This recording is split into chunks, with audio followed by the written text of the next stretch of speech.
And hello there, it is time for another flashlight review, and I have another new Manker flashlight to talk about. If you have already looked at a previous video for the Manker T01, then you'll be somewhat familiar with this brand. This is now the Manker U11, which I just received not too long ago. And it's a fabulous little flashlight at 1050 lumens on its maximum mode, and 252 is the beam distance. That's 252 meters, which is almost 900 feet, and it's impact resistant to 1.5 meters and is waterproof to 2 meters. It's IPX6 actually, which is not completely submersible but can be heavily splashed with water, although it does say here 2 meters on this little cover sleeve. This is actually what I was going to get to, is the cover sleeve that covers up the box. I took it off. I wasn't going to bother putting it back on again because it took me a moment or two to get to remove from the box, but it goes over the inner box like this. Both very nondescript boxes with just the most basic of information. So again, this is Manker's U11, and here is the actual box, as you can see. So let's open her up. And you have the instruction manual in here, both in Chinese and English. And you have lots of foam in here to keep everything all nice and cozy. Here is the flashlight at just a tad over 4 inches long and a little over 1 inch wide in the head. And here you have some accessories, and this is what you get in the package. And it is rechargeable, 100% rechargeable. Here is the USB right here with the cover over it. Pull that off. Okay, pull that off, and there you go. There's your USB port. And this will keep water and moisture out with it nicely tucked in. The pocket clip was not previously attached. It was inside this bag, and it is titanium, very, very strong. So it is a good pocket clip, and it's also deep carry, goes right into your pocket, and this is the only part that sticks out right at the top. So it's a nice deep pocket clip. And inside the bag here you have the USB cable. This is not it. This is a lanyard, of course. It's an adjustable lanyard, and here is the USB cable. And there's also an O-ring in here, and it says in the packaging there is a spare cover for the USB, but I don't seem to have that, so that seemed to have missed my packaging. But I suspect that the USB cover is pretty strong on here. I don't anticipate mine breaking off. And as I said, here is the USB cable. It's a little bit small, a little bit short, but it is a micro, so there's the end on it. And the way you would attach that, of course, is to just put it into the USB port and plug it in anywhere that a USB cable can be accepted. And you will, of course, you can charge the battery that way if you want, or you can take the battery out and put it in a regular charger. What happens when you do plug this in and attach it, the blue LED under the switch will light up, and it will actually pulse. And then when it's completed, the LED will light up continuously to show that it is charged. And it seems to charge, my testing shows that its highest charge current is about 430 milliamps, about 430 mAs, and then as the battery gets fuller and fuller and fuller, that will drop. So it'll take a few hours, but if you don't let it drop, if you don't let the battery voltage drop too much, then it won't take that long. And seeing as that you can charge it on the go and so forth like that, there's not a whole lot of reason to let the battery die too much or go down too far in voltage before you charge it. So anyway, the battery it uses is an 18650, and If you use anything other than an 18650, of course you will not be able to use the internal charging feature. This is the only type of battery which the internal charging feature will work.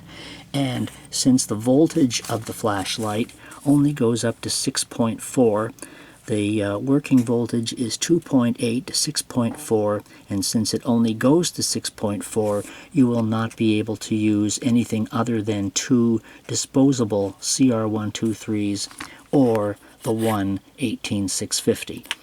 Whereas some flashlights will have a higher voltage. You could use two 16340s, or you could even use two 18350s in some of them, which look like this.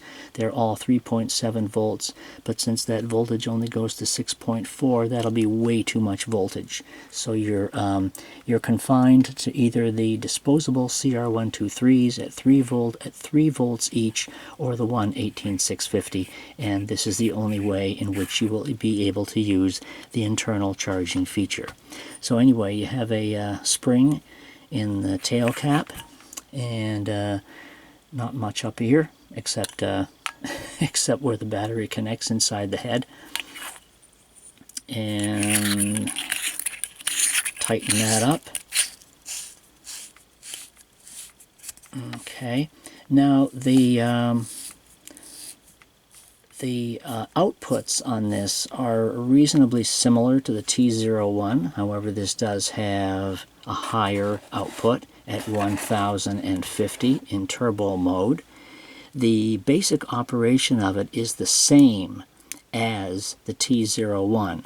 It has two operating modes, the general mode and the pro mode. Both these flashlights operate in the same manner as far as that's concerned. I happen to be in the pro mode right now, and as the instruction manual will describe in great detail, all the different modes in both general and pro. And in general mode you have the flashing modes, strobe, SOS, and there's a breathing mode. They call it breathe. What do they call it? Breathe flash. It's either breathe flash or breathe flesh. It's very small, and I think it's breathe flash. And it's rather interesting. I can show you that in a second. And the way you turn the light on is to press and hold the switch. However, if you want Moonlight, and that's one thing that this light offers, it goes Moonlight, low, medium, high, and turbo as its regular modes. Moonlight is only accessible by giving it a quick click, like I just did, and there it is. Moonlight is on right now. It is less than 1 lumen. It is 0.7 lumens, so it's less than a lumen. So it's a real Moonlight mode, as you can see. And the only way to get to it, the way to get to it right away is to just give the light a little click, just like that, and it's on in Moonlight. That is the only mode you will get if you just quickly turn the light on. But to turn it off, you still have to press and hold the switch. But one click on will get Moonlight, and then press and hold will turn it off. Now once I'm on in Moonlight, I can just give the button a press, and it will go to all the other modes. If I had it off, and I wanted to press and hold it, then I would come on in whatever mode I was last in, since it does have a memory. So you can be in a higher mode here, and then I can press and hold it and turn it off. Then if I give it a quick press like this and go to Moonlight, I can still press and hold it, turn it off, and then press and hold again, and it will come back on in the higher mode which I was in originally, if that makes sense. So it does have the memory and so forth, but Moonlight is accessible with one quick press. Now let me turn the other light off, so we have more darkness, and let us just go through the regular modes. And I'll try to turn this slightly off camera so we can try to see the variables in brightness. So let's go right back down to the bottom. I can cycle through and get Moonlight once it's already on, because I was already on in Turbo, and then I clicked it and it went down to Moonlight. So I'm in Moonlight right now. Very nice, obviously, in the middle of the night when you do need complete darkness, and just a tiny bit of light. Moonlight will do you just fine. So I give it a press, and I'm in low. There I'm in medium. There I'm in high. And here I'm in turbo. And as with most lights, with brightness like this, you can see extremely well. If you want to go to my website at lightsandgear.com, you will see the outdoor shots, of course. And if I give it another press, I'm back down in Moonlight again. So there's low and so forth. Now, it works the same way as the other light. If you want to change modes, I would, from the off position, I would just press and hold it, and then when it blinks, after a few seconds, it changes, it goes into the other operating mode. So there it blinked, so now it's in general mode. It'll do the same thing. Moonlight is exactly the same in general mode, but turbo is not as high in general mode, and turbo is, if you go to my website, you can read the different output levels, because right now I'm not remembering. Turbo mode is about 700 and such. 700 plus is regular turbo. So general mode will only give you turbo. Actually, no, I do take that back. The default of turbo in general mode is 1050. Okay, I just remembered that, I'm sorry. Because each mode, each level does have 3 modes. It has low, 1, 2, and 3, and so forth. And again, that's all explained on my website. But the default on the general mode is the lowest of the low, the lowest of the medium, I believe the lowest of the high, and then the highest of turbo, which is 1050. So, and I wanted to show you the other blinking modes here for a moment. How you get to those is by double clicking from any mode you happen to be in. So let's see, I can actually get to the breathe flash from the general mode, but I wanted to show you the other modes in pro mode. So I'll turn it off and then turn it on and hold it, and I have to wait here for it to flash 3 times, and then it will be in pro mode. So I'm back in pro. So let's double click from any mode and you get to strobe. Then if I click again, I'm in the breathing mode, and here it is, and it's breathing. Can you see that? It's going very lightly on and off. It doesn't even go off. It just slows down a bit and then creeps back up again. That is what they call breathe flash mode, and you can get to this in both the general mode and the pro mode. You know, it is what it is. You can give it whatever kind of an explanation that you think it might be usable for, that you want, because this is what it does.